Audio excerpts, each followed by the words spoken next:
Billionaire father watches. Black waitress. Let his disabled son lead a dance. And it changes everything. The silence inside Kingsley's, Manhattan's most elite restaurant, was the kind that could be felt. Conversations died mid-sentence. Forks froze mid-air, and every eye turned toward the small space between two tables, where a 10-year-old boy with trembling legs reached out his hand. Eli Whitman's braces clicked faintly as he shifted forward. He was shaking. His expression, somewhere between fear and hope, was locked on Maya Brooks, the restaurant's only black waitress.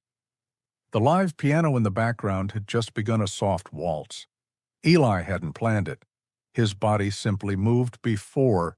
His mind caught up. He wanted to dance, and he had chosen her.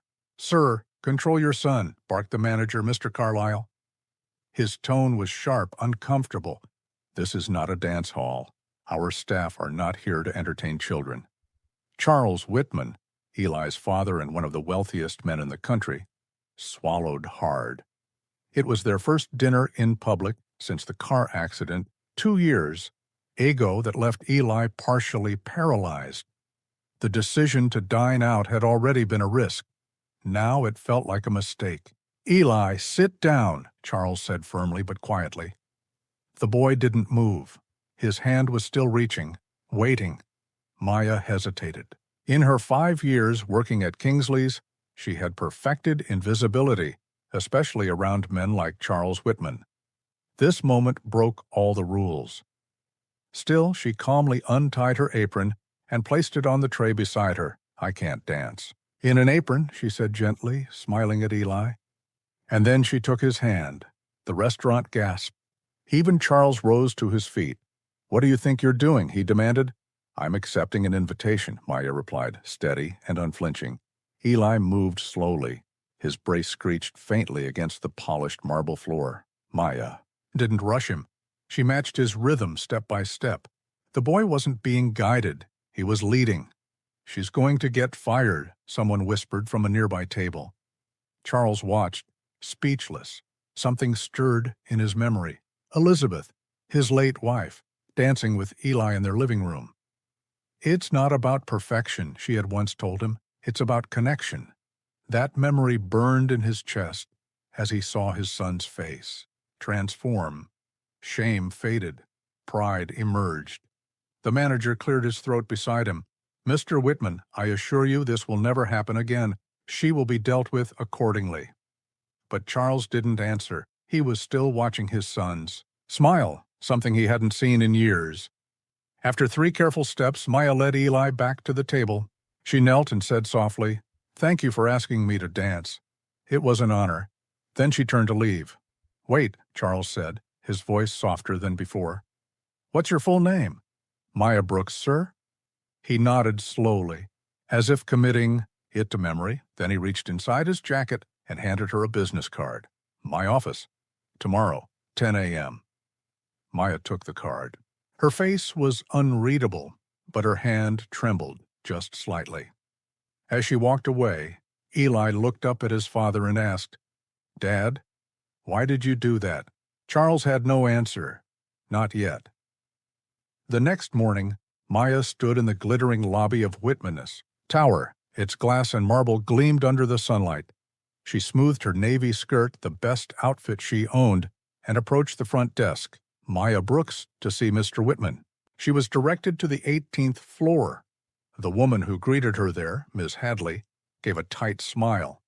"Mr. Whitman is in a call. This way." As they walked through the hallway, Maya could feel curious eyes on her. A black woman walking through. The executive floor was clearly a rarity. "You were probably fired, weren't you?" Hadley asked suddenly. "Clients like him make one call, and people like you lose their jobs." "People like me?" Maya raised an eyebrow. "You know what I mean. Employees who don't know their place." Maya smiled, not out of amusement. "And where exactly would that place be?" Before Hadley could respond, her phone rang. "He'll see you now." Inside the vast office, Charles stood at the window, overlooking the city like it belonged to him. He turned slowly when she entered. Miss Brooks. Thank you for coming, Mr. Whitman, she replied, keeping her posture firm. He gestured toward the chair across from him. Please.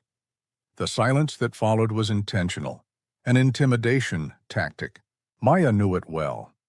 Do you have a background? He finally asked. Excuse me? Education? College? Bachelor's in Child Development from NYU, she replied. Incomplete master's in special education. Surprise flickered in his expression. And you work as a waitress. I work 3 jobs, she corrected. The restaurant, a bookstore on weekends, and I tutor when I can.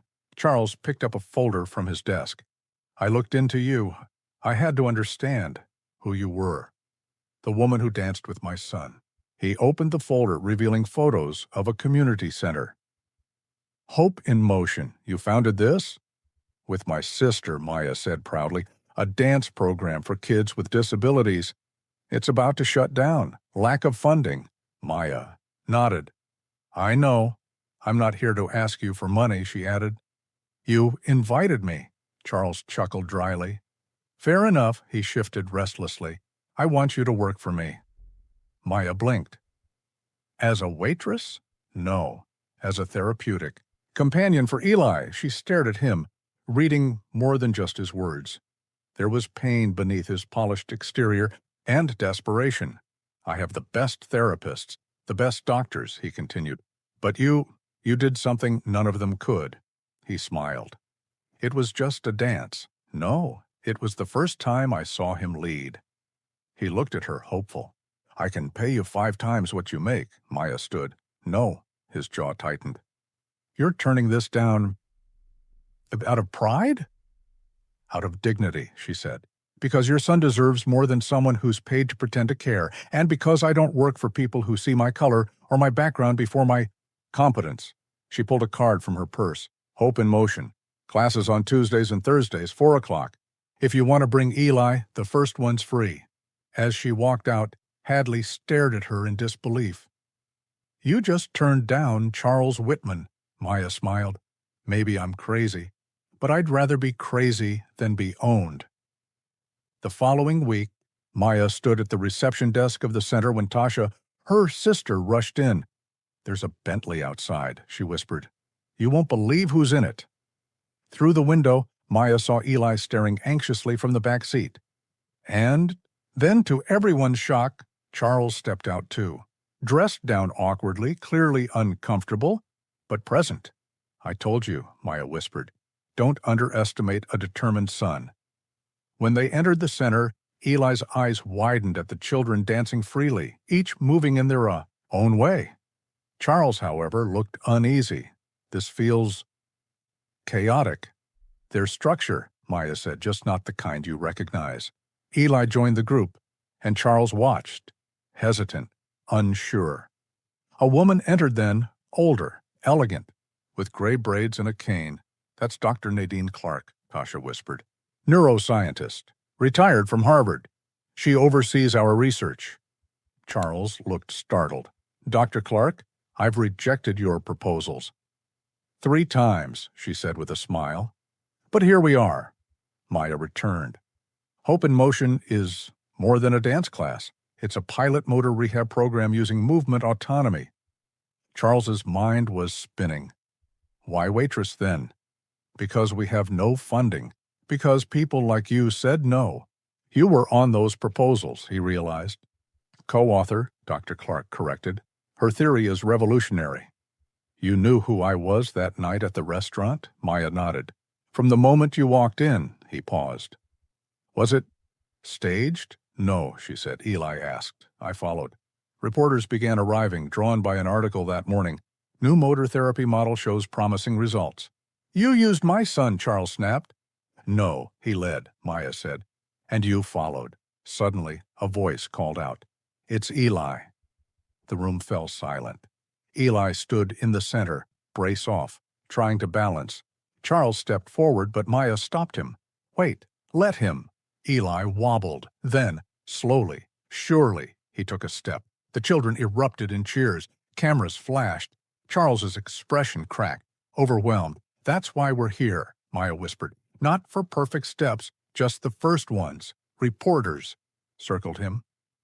"Mr. Whitman, will your foundation fund hope in motion?" Charles looked at his son, then back at the crowd. "You know what's hardest for someone like me?" he said. "Admitting when we're wrong." The room went still. The Whitman Foundation will fund Hope in Motion for the next 5 years and build a full rehabilitation center. On one condition: Maya Brooks remains in charge. No interference. 6 months later, the Hope in Motion Center opened. Eli, wearing only one lightweight brace, led a dance with 3 other children. His steps weren't perfect, but they were confident. From the back, Charles watched. Not as a billionaire, just as a father. Maya approached quietly. "He doesn't need you to hold him anymore?" "No," Charles nodded. "But he still needs me to be there." "Crucial difference," she agreed. A reporter asked Charles, "What's the biggest lesson you've learned?" He looked straight into the camera. "That true leaders aren't the ones who always guide. Sometimes they're the ones with the courage to follow. Sometimes it only takes one moment of humanity to break through years of bias." If this story moved you, don't let it stop here. Share it, speak up, and stand with those who are too often overlooked. Subscribe to Ali Stories, where voices are heard and hearts are changed.